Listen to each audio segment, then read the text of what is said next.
हे नियम पाळले तर अशा घरातून लक्ष्मी कधीच जात नाही. अशा घरातून लक्ष्मी कधी जात नाही. या गोष्टींचे नियम हे लक्षात ठेवा. आपल्याकडे भरपूर पैसा यावा असे सर्वांना वाटते. आपले जीवन श्रीमंत आणि उच्च लोकांमध्ये उठणे बसणे असावे असे सर्वांना वाटत असते. त्यासाठी सर्वांचे आपापल्या परीने प्रयत्न चालूच असतात. कष्ट चालूच असतात. मेहनत चालूच असते. पण त्या कष्टांना प्रयत्नांना यश येत नाही. काही व्यक्ती थोडे कष्ट केले तरी भरपूर पैसे मिळवतात, खूप श्रीमंत होतात. परंतु काही व्यक्ती असतात, त्यांनी कितीही कष्ट केले, प्रयत्न केले तरीही त्यांची परिस्थिती सुधारण्याचं नाव घेत नाही. त्यांची गरिबी कधीच त्यांचा पाठलाग सोडत नाही. कधी कधी असे होते की घरात भरपूर पैसा येतो, परंतु तो लगेच निघून जातो. घरात पैसे येण्यापूर्वी जाण्याचेच मार्ग जास्त ठरलेले असतात. आणि काही व्यक्तींचे उत्पन्न खूपच कमी असते. त्यांना आपल्या कुटुंबाचे पालन पोषण करण्यासह ते पैसे पुरतच नाहीत. तर त्यातून बचत कशी होणार? उलट कर्जाचा डोंगर वाढत जातो आणि ते कर्जबाजारीच होतात. जर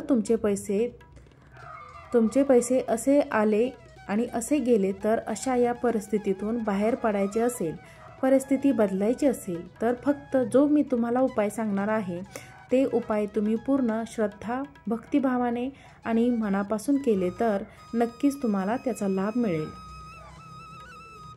कारण कोणतेही कार्य केले तर ते मनापासून केले, श्रद्धेने केले आणि ते कार्य करण्यापूर्वीच आपल्याला विश्वास असला पाहिजे की हे काम माझे होणारच आहे, हे काम मी करणारच आहे.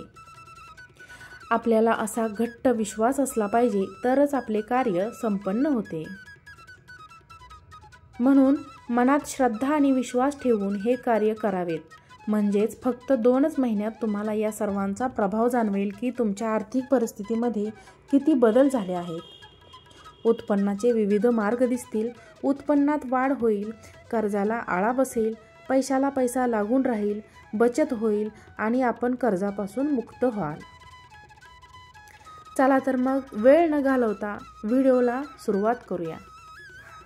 त्यातला पहिला उपाय असा आहे, असं म्हणतात की आपल्या उत्पन्नाचा 15% भाग बघून त्याचे भगवंतासाठी, धर्मासाठी अवश्य द्यावा.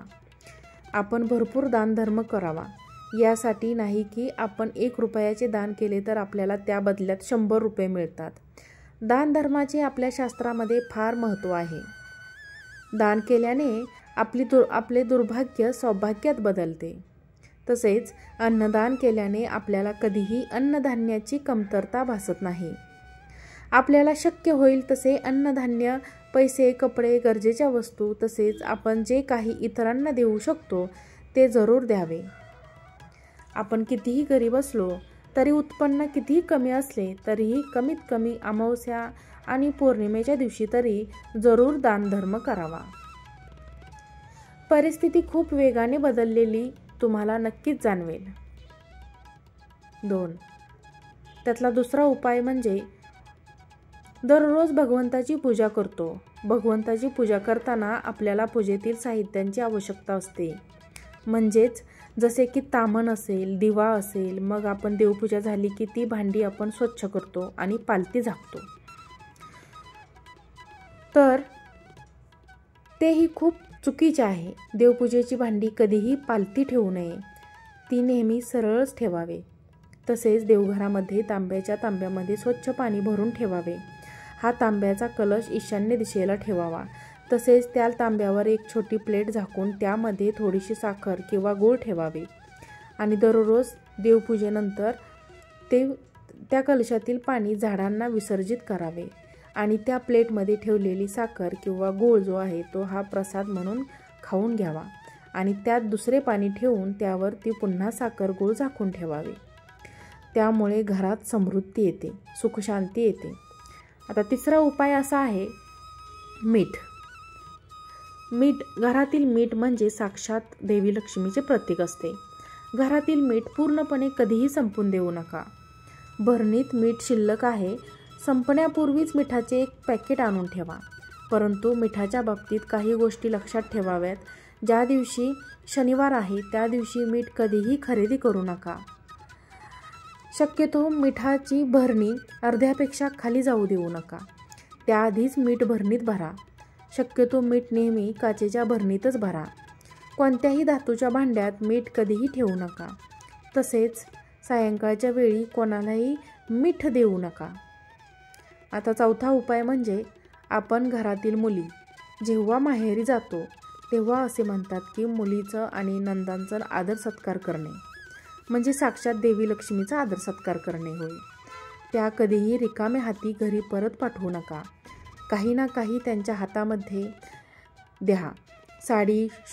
साडी, शृंगाराचे सामान, पैसे, तुम्हाला जे काही शक्य होईल ते आपल्या मुलीला तुम्हाला जे काही योग्य वाटेल ते आपल्या मुलीला जरूर द्या. इतरांना देण्यापेक्षा आपल्या मुलीला किंवा नंदांना दिल्याने त्याचे पुण्य अधिक पटीने मिळते. त्यांचे शुभाशीर्वाद आपल्याला नेहमी प्राप्त होतात. मुली नेहमी हसत खेळत आपल्या घरून गेल्या पाहिजेत. ज्या घरातून मुली रडत ओरडत जातात त्या घरात कधीही बरकत होत नाही. म्हणून मुलींचा आणि नंदांचं नेहमीच सन्मान करा. त्यांना जे शक्य होईल ते देण्याचा प्रयत्न करा. त्यांना नेहमी आनंदी ठेवा. पाचवा उपाय असा आहे, जेव्हा घरात सकारात्मक ऊर्जा असते तिथे देवी लक्ष्मीचा आगमन असते. देवी लक्ष्मीचा अखंड वास राहतो. म्हणून देवपूजानंतर घरातील प्रत्येक कोपऱ्यात कापूर, आरती व घंटी फिरवावी. त्यामुळे घरामध्ये सकारात्मक ऊर्जा असते. सहावा उपाय, संध्याकाळनंतर विशेषतः दिवे लागल्यानंतर कोणालाही पैसे देऊ नयेत. मोठी खरेदी सूर्यास्ता अगोदरच करावी. सूर्यास्तानंतर मोठी खरेदी केल्यास, पैसे दिल्यास लक्ष्मी नाश पावते. राहूच्या होण्यात पैसे देणे घेणे हा व्यवहार कधीही करू नये. 7वा उपाय, उत्तर दिशा ही धनाची दिशा आहे. या दिशेला सजावटीचा फवारा किंवा फिश टँक ठेवल्याने घरात सतत पैसा येत राहतो व तो सत्कारणी लागतो. 8. कपाट किंवा तिजोरीवर कोळ्याचे जाळे, कचरा, भंगार माल कधीही ठेवू नये. 9. दिवाळीमध्ये जसे आपण लक्ष्मीपूजन करतो तसेच दर अमावस्येला करावे.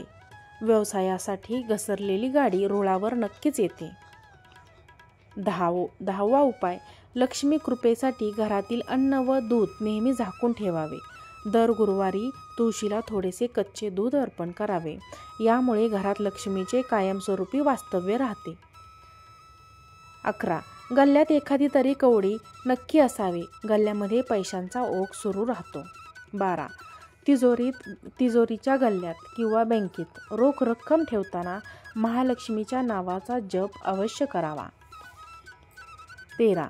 जो मळकट कपडे घालतो, दात स्वच्छ घासत नाही, कठोर बोलतो, जास्त जेवतो, सूर्योदय व सूर्यास्तावेळी झोपतो त्याला लक्ष्मी सोडून जाते. 14. मुख्य दरवाजाच्या उंबरठ्यावर कुंकवाने लक्ष्मीचे पावले काढावेत.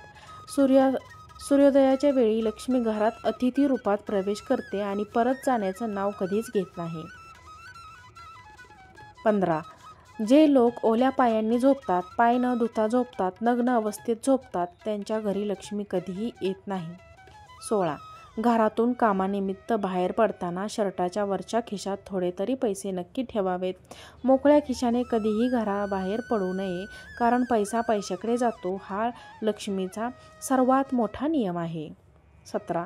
जी व्यक्ती सूर्योदयापूर्वी उठून स्नान करते, देवपूजा करून कामधंदा सुरुवात करते त्या व्यक्तीवर लक्ष्मीची सदैव कृपा राहते. 18. तिजोरीचा दरवाजा उत्तर दिशेला उघडेल असा असावा. तिजोरीच्या वर जड सामान ठेवू नये. तिजोरी भीम खाली ठेवू नये. तिजोरीत श्रीयंत्र आवर्जून ठेवावे. लक्ष्मी प्राप्तीसाठी फलदायी असते. 19. पैशासंबंधीच्या कामासाठी निघताना उजवा पाय घराबाहेर टाकावा. गणेश मंदिरात जाऊन गणपतीला लाल फुले वहावे आणि एखाद्या अपंग किंवा भिकाऱ्यास पैसे देऊन त्याचे मन संतुष्ट करावे म्हणजे यश मिळते. 20. लक्ष्मी प्राप्तीसाठी दररोज मुठभर भाजलेले चणे कबुतरांना खायला द्यायला त्वरित अनुभव येईल. येईल या साध्या उपायाने सुद्धा आर्थिक प्राप्ती नक्कीच वाढते. 21. जेवल्यानंतर खरकटे हाताने पैशाला कधीच देवी लक्ष्मीच्या देवतांच्या पोठोला स्पर्श करू नका. यामुळे घरामध्ये बरकत राहत नाही. कितीही पैसे कमवले तरी ते पैसे घरामध्ये टिकत नाहीत. 22. घरामध्ये अन्न वाया जाणार नाही याची काळजी घेतली पाहिजे, कारण वाया जाणाऱ्या अन्न शाप देते. परिणामी घरात हळूहळू दारिद्र्य आणि आजारपणे येतात आणि अशा घरात लक्ष्मी फार काळ टिकत नाही. 23. अतिथी देवो भव असा आपल्या हिंदू संस्कृतीत म्हटलं गेलं आहे. त्यामुळे घरी आलेल्या अतिथींचे स्वागत मनमोकळेपणाने करावे. अतिथीला पाहून तोंड वेडवाकडे करू नयेत. ज्या घरात अतिथींचा अपमान होतो त्या घरात कुठलीही देवदेवता वास्तव करण्यासाठी राहत नाही. 24. आपल्या घरात दररोज स्वयंपाक बनतो. तो बनवलेला स्वयंपाक जेवण करण्याअगोदर त्याला देवाला नैवेद्य दाखवावा व नंतर जेवण करावे. यामुळे घरातील सदस्यांचे आरोग्य चांगले राहते.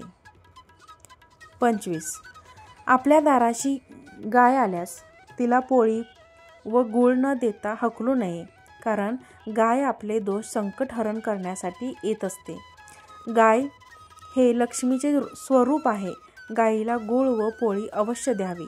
तसेच घरातील वडीलधाऱ्यांचा मान ठेवावा, कर्तव्याची जाणीव ठेवावी. कोणी आपणास मदत केली आहे हे कधीही कोणत्याही काळी विसरू नये. कोणाशी कपटकार असताना वागू नये. सर्वांशी प्रेमाने वागावे. 26. स्त्रियांनी स्वयंपाक करताना कधीही मोजका स्वयंपाक करू नये. घरातील सगळ्यांचे जेवण झाले की संपूर्ण भांडी अगदी रिकामी करू नयेत. कधीही एखादी पोळी किंवा छोटीशी भाजी भात काहीतरी शिल्लक नक्कीच ठेवावा. दुसऱ्या दिवशी आपण ते कुत्र्यांना किंवा इतर प्राण्यांना दिले तरी चालेल, परंतु जेवण झाले की लगेच सर्व भांडी रिकामी होऊ देऊ नये, कारण स्वयंपाकात देवी लक्ष्मी असते आणि संपूर्ण स्वयंपाक संपणे आणि जेवणाची भांडी रिकामी होणे म्हणजे देवी लक्ष्मी घरातून जाण्याचे संकेत असतात. त्यामुळे असं होऊ देऊ नका. 27. आपली देवपूजा झाली की आपण लगेच देवाची आरती करतो. हे खूप शुभ आहे. आरती करताना 2 कापुराच्या वड्या आणि लवंग टाकून घंटी वाजवत संपूर्ण घरातील खोलीत कापूर फिरवावा. कापुराच्या सुगंधाने आणि घंटीच्या आवाजाने आपल्या घरातील संपूर्ण नकारात्मक ऊर्जा जी आहे ती घरातून बाहेर जाते आणि घरात सकारात्मक ऊर्जेची निर्मिती होते. व्हिडिओ आवडल्यास व्हिडिओला एक लाईक करा, चॅनलला सबस्क्राईब करा, व्हिडिओ शेअर करा. आजचा व्हिडिओ पाहिल्याबद्दल खूप खूप धन्यवाद. श्री स्वामी समर्थ. जय जय स्वामी समर्थ.